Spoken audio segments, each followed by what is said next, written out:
حسابك البنكي عشان تتقبل في تأشيرة الشنجن لازم يكون فيه 1,000,000 جنيه عشان تتقبل، بس ممكن تترفض. تعالوا نصلي على النبي عليه الصلاة والسلام، نعمل شير ولايك وكومنت، وهشرح لكم تفاصيل الحساب البنكي المقبول في تأشيرة الشنجن بإذن الله. طيب صلوا بينا على النبي.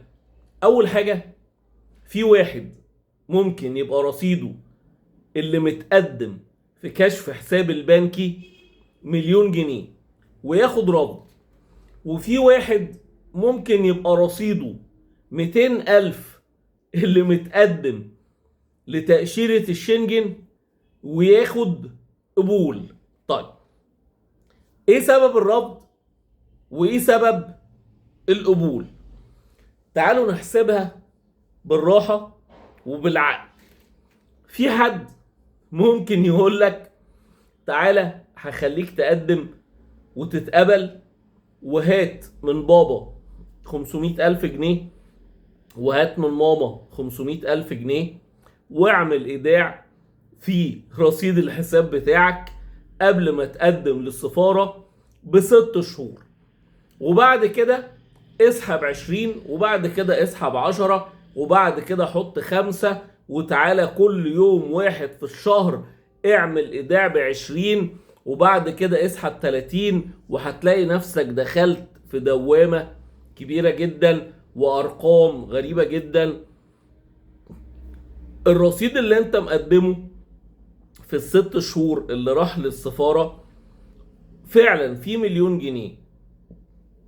طيب هل الرصيد 1,000,000 جنيه ده وجالك رفض، انت استغربت قلت ازاي ده انا عامل رصيد 1,000,000 جنيه، ازاي صاحبي اللي مقدم معايا اللي عنده 200,000 اتقبل وانا لا؟ تعالوا هنشرحها كده بالعقل شوية. حضرتك اللي معاه 200,000 رصيد حسابه بتتحسب ازاي؟ اللي هيجي يراجع، وطبعا الكلام اللي انا بقوله ده اجتهاد شخصي لو انا حطيت نفسي مكان اللي بيراجع، لكن اللي بيراجع في السفارة بيبقى له تقديرات غيرنا خالص، بس انا بكلمك من وجهة النظر المنطقية لو انا حطيت نفسي ان انا اللي براجع لك الورق. لكن رأي السفير او رأي السفارة ده مفيش اي حد يقدر ان هو يعقب عليه، ممكن تتقبل ليه او تترفض ليه. احنا كل اللي بنقوله اجتهادات علشان تتقبل بإذن الله.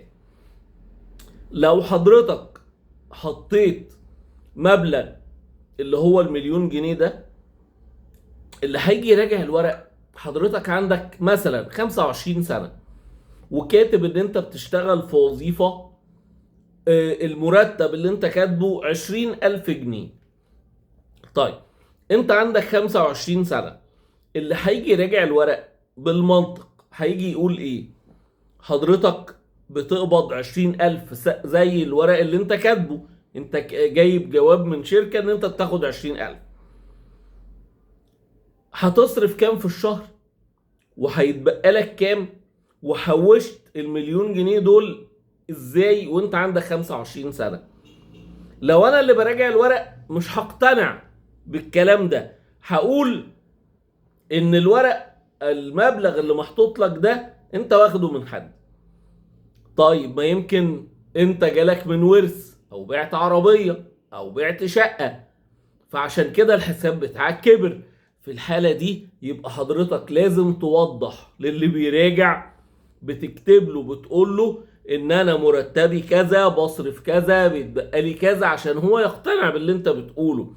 طيب انت ازاي عندك 1,000,000؟ انت المفروض يبقى معاك مثلا 150,000 جنيه وانت عندك 25 سنة. لا، ما حضرتك انا كان عندي عربية بعتها وصورة عقد بيع العربية كذا وايصال ايداع. الكلام هيبقى منطقي مقنع. لكن لو حضرتك رحت مقدم الورق من غير ما تشرح التفاصيل دي، لو انا براجع هقول لك لا، لان الكلام مش مقنع ان دي فلوسك. طيب اللي معاه 200,000 او 150,000 سافر ازاي؟ قد يكون اللي راجع الورق بتاعه اقتنع بايه؟ ان هو قال مثلا انا مرتبي 30,000، ف30,000 بصرف 15 وبيتبقى لي 15. فال15 دول في خلال سنة او سنة ونص عمل اللي هو الرصيد بتاعه اللي هو ال200. فالراجل لسه شغال في الشركة بقاله سنتين، حوش مبلغ 200,000 جنيه، وفعلا واضح من كشف الحساب بتاعه ان هو بيدفع مية ونور وكهرباء، وبيدفع النت بتاعه، وبيدفع الحاجات كلها من الفيزا الكارت بتاعه، وان المرتب فعلا بينزل من شركة كذا، او ان الشركة بتعمل له ايداع في حسابه. فالكلام ده كل ده باين في كشف الحساب. هو بياخد الفلوس ال30,000 بيصرف 15. دخل محطة بنزين بالكارت بتاعه، حط بنزين، يبقى الراجل ده عنده عربية عمل كذا. دفع فاتورة كهرباء بقيمة 1500 جنيه، دفع اشتراك في النت بقيمة 500 جنيه. البيانات اللي هيراجع كشف الحساب هيقدر يعرف اذا كان فعلا انت بتصرف من كشف الحساب ده ولا لا. رحت سوبر ماركت اشتريت كذا، اشتريت حاجة من شركة وي، دفعت النت، دفعت عن طريق فوري، بتدفع مصاريف جامعة.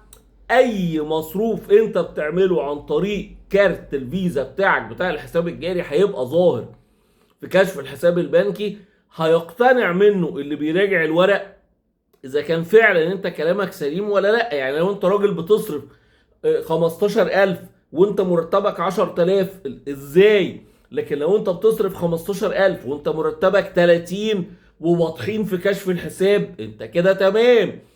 هيبان من معدل كشف الحساب بتاعك هل انت راجل بتصرف عشان تتمنجه وتتفسح ولا لا. هيبان اذا كنت بتروح تقعد على كافتيريا بتدفع فواتير. كل النمط بتاع حياتك الشخصية صدقني بمجرد ما حد هيمسك كشف الحساب بتاعك السليم هيقتنع بيك اذا كنت انت فعلا بتصرف ولا اذا كنت انت عامل كشف الحساب بطريقة فيها تلاعب. عشان كده بيجي الواحد رفض، عشان كده بيجي الواحد قبول. لما تيجي تدخل تقدم على تأشيرة شنجن، يعني حضرتك رايح تتفسح وتتمنجه وتصرف. مش منطقي ان حضرتك هيبقى مرتبك 5,000 جنيه ورايح تصرف وتتمنجه. عشان كده لو انت ورقك سليم وفعلا الدخل بتاعك واضح في كشف الحساب، قدم على بركة الله. غير كده وحد قال لك حط وشيل وحط في النص كذا واعمل ايداع وكل الكلام ده، يبقى حضرتك هتترفض. اكتب لي في التعليقات من واقع تجربتك الشخصية، هل انت جالك رفض او قبول على كشف الحساب البنكي بتاعك؟ وهل كشف الحساب البنكي بتاعك كان مظبوط ولا حد قال لك هات وانا اظبط لك ورقك واقوي لك العضلات؟ اكتب لنا في تعليق.